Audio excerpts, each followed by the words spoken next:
अन्नपूर्णार रान्नाघरे आपनादेर सबाइके स्वागत।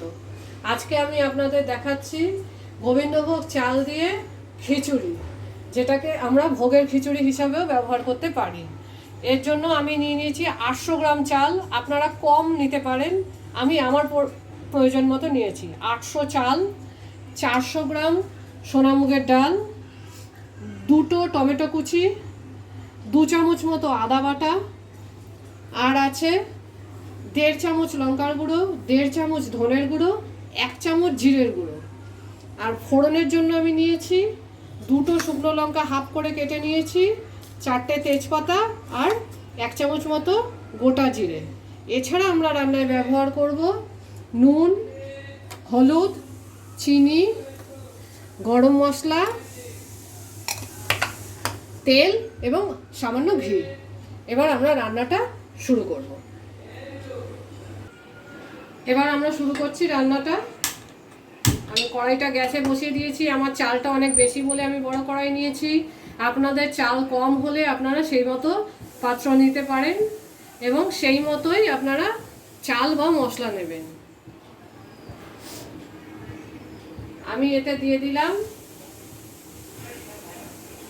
6 চামচ মতো তেল, কারণ আমার খিচুড়িটা অনেক বেশি। এবার তেলটা গরম হতে দিচ্ছি। তেলটা খুব ভালো করে গরম হলে তবে আমি ফোড়ন দেব। আমি 6 চামচ তেল দিয়েছি ঠিকই, কারণ আমার 800 চাল আর 400 ডাল, মানে টোটাল 1 কেজি 200। এবার আপনারা যদি 500 চাল এবং 250 ডাল নেন তাহলে আপনারা 3 চামচ তেল দেবেন। যদি আরও কম নেন তাহলে আরও কম তেল দেবেন। এটা একটা হিসাব বুঝে দিতে হবে। দেখুন তেলটা গরম হয়ে গেছে। এবার আমি এতে আগে শুকনো লঙ্কাগুলো, তেজপাতা এবং জিরেটা ফোড়নে দিয়ে দিলাম।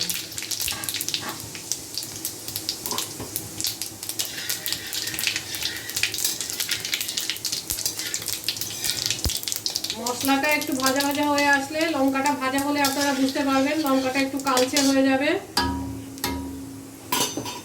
এবার এতে আমি দিয়ে দিচ্ছি 2 চামচ আদা বাটা।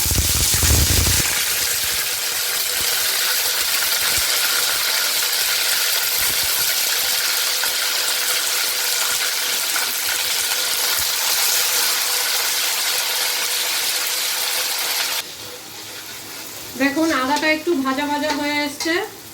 আমি এই গ্যাসটা কমিয়ে দিয়েছিলাম যেহেতু তেলটা ছিটকাচ্ছিল, এবার আবার গ্যাসটা বাড়িয়ে দিলাম।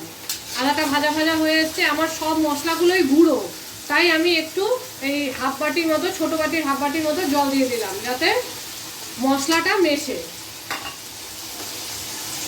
এইবার আমি আমার যা মশলা আছে, এই যে ধনের গুঁড়ো, লঙ্কার গুঁড়ো এবং জিরের গুঁড়ো সব দিয়ে মশলাটা ভাজা হওয়ার জন্য নাড়াবো। মশলাটা ভাজা হয়ে তেল ছাড়লে তারপরে আমি টমেটো, চাল এইসব দেবো, কিন্তু মশলাটা ভাজা হতে দিতে হবে। গ্যাসটা আমি মিডিয়াম করে দিচ্ছি। দেখুন মশলাটা ভাজা ভাজা হয়ে যাচ্ছে এবং তেল ছাড়ছে। এইবার আমি আমার টমেটোটা, কুচিয়ে রাখা টমেটোটা দিয়ে দিচ্ছি। টমেটোটা তেলের উপরে দিলে কিন্তু টমেটোর গন্ধ এবং রং দুটোই চলে যায়, সেই জন্য আমি এটা তেলের উপরে না দিয়ে মশলায় দিয়েছি। খিচুড়ি যেহেতু হতে অনেক সময় লাগে, তাই টমেটোও গলে যাবে এবং মশলাটাও খুব ভালো কষা হবে। মশলাটা কিন্তু ভালো করে কষা হতে হবে খিচুড়ির সুন্দর গন্ধ হওয়ার জন্য। দেখুন আমার মশলাটা ভাজা হয়ে গেছে, টমেটোগুলো একটু গলে গলে এসেছে। এবার আমি 400 মতো ডাল নিয়েছিলাম, সেই ডালটা দিয়ে দিলাম এবং 800 মতো চাল নিয়েছিলাম, সেই চালটাও দিয়ে দিলাম। আপনারা কিন্তু চাল ডালের পরিমাণটা নিজেদের প্রয়োজন মতোই দেবেন। এবার এটা দিয়ে একটু ভালো মতো নাড়িয়ে নিয়ে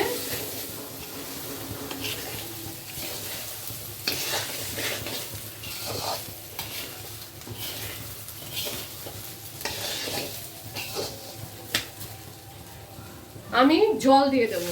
জলটা কিন্তু সম্পূর্ণ চাল সেদ্ধ হওয়ার উপরে ডিপেন্ড করবে। কখনোই 1 মগ বা 2 মগ মেপে জল দেওয়া যায় না খিচুড়িতে। আপনারা প্রথমে অল্প জল দেবেন, চালটা ডুবে যাওয়ার মতো। চাল যেরকম সেদ্ধ হবে, যদি মনে হয় যে না চাল সেদ্ধ হয়নি, তাহলে কিন্তু আবার জল দিতে হবে। আমি এখন এখানে অন্তত 4 মগ, আমার এই মগে 4 মগ জল দিয়ে দেবো। এই যে আমি এই মগের 4 মগ মানে টোটাল 2 লিটার জল দিলাম। এটা আমার 500 ml এর মগ। চালটা এবার সেদ্ধ হোক। যদি আমার মনে হয় যে চাল একদমই সেদ্ধ হয়নি জল শেষ হওয়া পর্যন্ত, তাহলে আবার আমি জল দেবো। এখন চালটা সেদ্ধ হতে আমার সময় লাগবে এবং এটাকে সেদ্ধ হতে দিতে হবে। এবার এতে আমি নুন হলুদটা দিয়ে দেবো। নুন হলুদ তো অনেকে মশলায় দেয়, কিন্তু সবসময় মশলায় দিলে বোঝা যায় না, যেহেতু খিচুড়িতে তো আসলে চালটাই মেন। এবার আমি এতে দিয়ে দিচ্ছি এই যে বড় 3 চামচ। বারবারই বলছি, যে কোনো মশলা, নুন, হলুদ, চিনি সবকিছুই আপনার চালের পরিমাণের উপরে ডিপেন্ড করবে।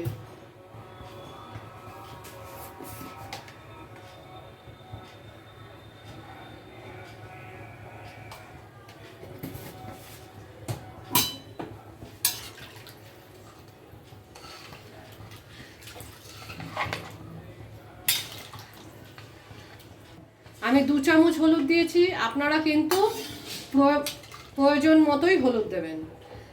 এখন আমি এটাকে সেদ্ধ হতে দিলাম। গ্যাস আমার ফুল আছে। অন্তত যতক্ষণ না জলটা কমে যাচ্ছে ততক্ষণ একে সেদ্ধ হতে দিতে হবে। এখন হোক, আমি দেখছি যে জলটা যতক্ষণ না কমে যায়, অন্তত 10 মিনিট তো লাগবেই আমার চালটা ফুটে সেদ্ধ হয়ে জলটা কমতে। দেখুন আমার কিন্তু জলটা শুকিয়ে গেছে, কিন্তু চালটা সেদ্ধ হয়নি। তাই আমি এতে আবার 1 লিটার মতো জল দিয়ে দেবো, কারণ চালটা যতক্ষণ না সেদ্ধ হবে আমার খিচুড়িটা কিন্তু হবে না।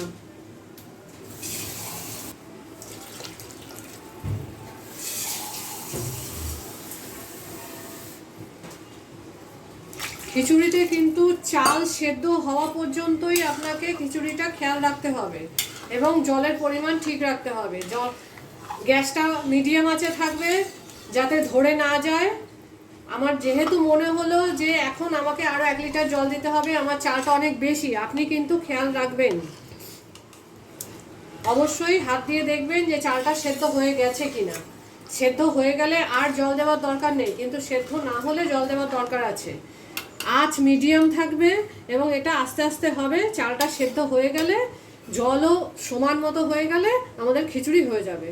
আবার আমি 5 মিনিট পরে আসবো, নাড়িয়ে দেখব।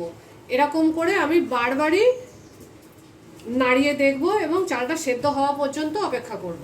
প্রায় মিনিট 10 ধরে কিন্তু এই চালটা সেদ্ধ হলো। আমি মাঝে মাঝে নাড়িয়ে দিচ্ছিলাম।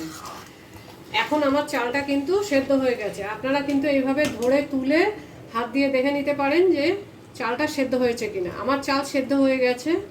এবার আপনাদের যদি মনে হয় চাল সেদ্ধ হয়নি অথচ জল শুকিয়ে গেছে, তাহলে কিন্তু একটু জল দিয়ে আবার সেদ্ধ করতে পারেন, কোনো অসুবিধা নেই। আমার চাল সেদ্ধ হয়ে গেছে।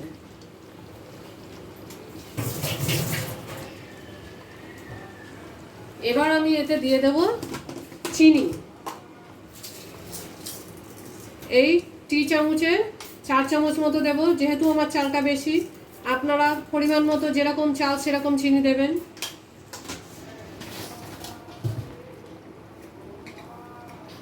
আর দিয়ে দেব গরম মশলা।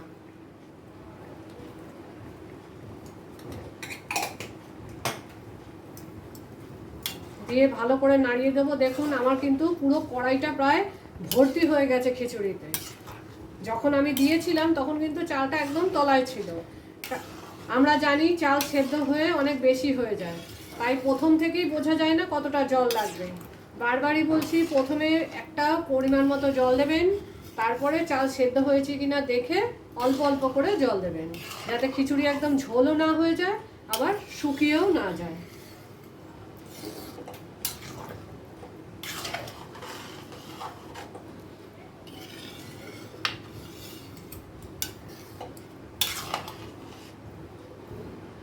আমার খিচুড়ি পুরো রেডি। গ্যাস আমি একদম কমিয়ে দিয়েছি, নিভিয়ে দিচ্ছি, মানে আমার গ্যাসের আর দরকার নেই। এইবার আমি এতে দিয়ে দেব 4 চামচ মতো ঘি।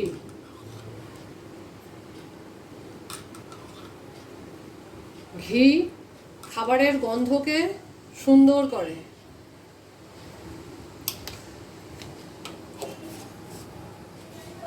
এবং খাবারের টেস্টও বাড়ায়।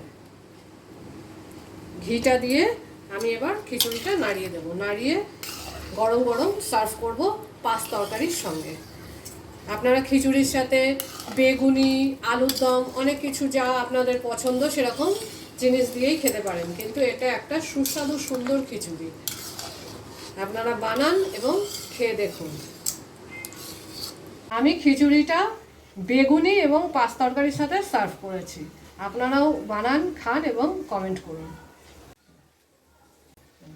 এই সুস্বাদু খিচুড়ির রেসিপিটা তাড়াতাড়ি বানিয়ে ফেলুন, বানিয়ে আমাদের জানাবেন কেমন লাগলো। আর লাইক, শেয়ার আর সাবস্ক্রাইব করতে ভুলবেন না। Thank you for watching.